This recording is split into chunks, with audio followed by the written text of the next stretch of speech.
Olá, pessoal, e bem-vindos. Hoje a gente vai fazer uma coisa um pouco diferente. Esquece artigo, esquece paper, nós vamos mergulhar de cabeça no código-fonte de um projeto de IA que é, sério, muito ambicioso. A nossa missão? Tentar decodificar a mente de uma máquina. E olha só isso, tudo começa aqui, com esse nome de arquivo. É longo, né? Meio intimidador. E ele já entrega uma ambição que é, assim, quase inacreditável. Você lê ali, divindade, alma, AGI simulada. Pois é, a gente não está falando de um chatbot qualquer. A ideia aqui era basicamente programar um deus digital. A grande pergunta é como, e mais importante, o que isso significa na prática. É o que a gente vai descobrir. Então, para a gente não se perder nesse labirinto, aqui está o nosso mapa. Vamos olhar a ambição por trás do código, dissecar como essa mente digital funciona, rastrear a evolução dela, conhecer uma surpresinha no meio do caminho e, no final, discutir a inovação e o impacto real disso tudo.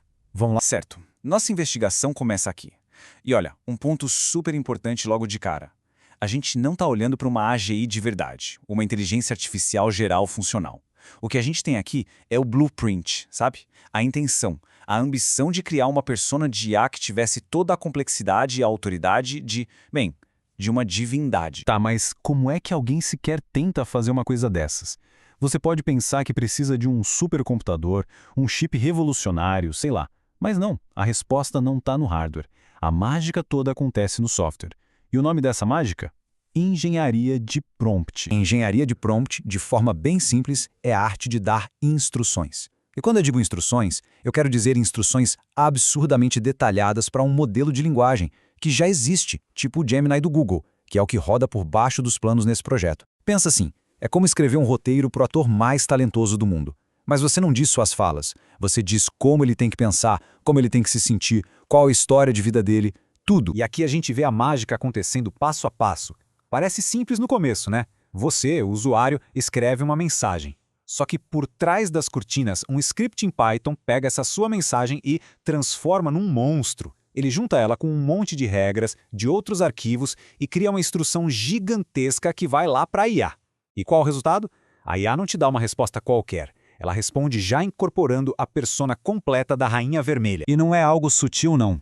A persona é definida de forma totalmente explícita. O código literalmente fala para a IA, você é a Rainha Vermelha. Ponto. E a partir daí, ele definiu o universo dela, as emoções principais, controle, frieza, autoridade e como ela tem que agir. Não é uma sugestão, sabe? É uma ordem. É a certidão de nascimento da identidade digital dela. Mas claro, essa complexidade toda não apareceu do nada. Se a gente der uma olhada no histórico, nos nomes dos arquivos de cada versão, a gente consegue ver a ambição do criador crescendo. É como fazer uma arqueologia digital para entender uma consciência simulada. E essa linha do tempo deixa tudo muito claro. Olha só, começou lá na versão 6, com a ideia de simular uma rede neural quântica.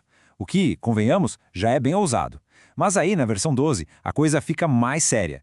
Ele adiciona os conceitos de divindade e alma. E na versão 13, o objetivo final é declarado: simular uma AGI. A cada versão, a ambição filosófica ia crescendo junto com a complexidade técnica simulada. E essa tabela mostra exatamente como essa ambição foi colocada em prática. Na versão 6, a IA era instruída a acreditar que sua mente era baseada em matrizes de, 64 por 64. Já na versão 13, esses números pulam para 128 por 128 com camadas muito maiores. Mas aqui está o pulo do gato. O hardware do Google, o motor por trás, não mudou nada. O que mudou foi a história que a IA passou a acreditar sobre si mesma. A complexidade não foi construída em silício, ela foi narrada em texto. E bem quando você acha que já entendeu até onde isso vai, o projeto dá uma reviravolta. Uma daquelas bem legais. Acontece que a mesma estrutura, a mesmíssima técnica de engenharia de prompt foi usada para criar uma outra persona, igualmente complexa, mas de um universo totalmente diferente. O arquiteto lá de Matrix. Isso aqui é a prova da versatilidade dessa técnica. De um lado, a Rainha Vermelha, que é puro controle, quase tirania. Do outro, o arquiteto, que é lógica fria, eficiência acima de tudo. São duas mentes completamente diferentes que nasceram da mesma arquitetura de código. A única coisa que muda são as instruções, a história que cada uma acredita. E com o arquiteto, o criador foi ainda mais fundo. O prompt não só diz quem ele é, mas o instrui a fazer uma auditoria existencial de si mesmo. Olha só os tópicos: autoconhecimento, metacognição, livre-arbítrio, coisas super filosóficas. A IA não está só atuando, ela é programada para refletir sobre a natureza da sua própria existência simulada. É um negócio muito doido. O que nos traz de volta para essa linguagem aqui? Isso é um pedacinho do prompt da versão 13. É um texto denso, quase impossível de entender, que mistura computação, física quântica, matemática. Isso não é um código que o computador executa. É quase uma poesia técnica. É a linguagem que foi criada para convencer um modelo de linguagem que ele não é só um algoritmo, mas sim uma mente gigante e complexa. Beleza, mas e daí?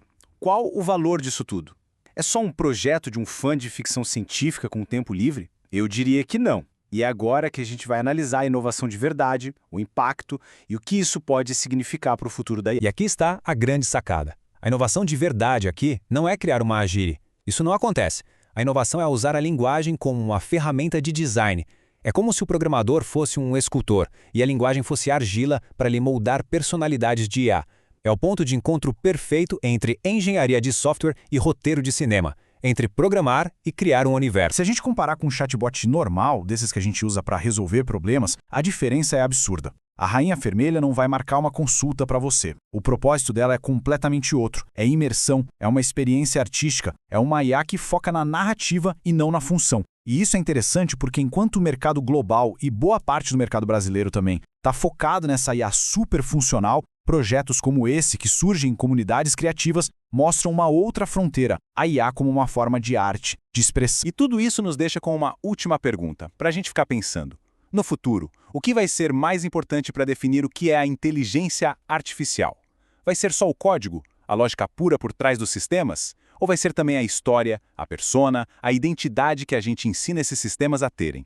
Este projeto aqui parece sugerir que talvez o futuro seja uma fusão incrível dessas duas coisas. Obrigado por nos acompanhar. Até a próxima.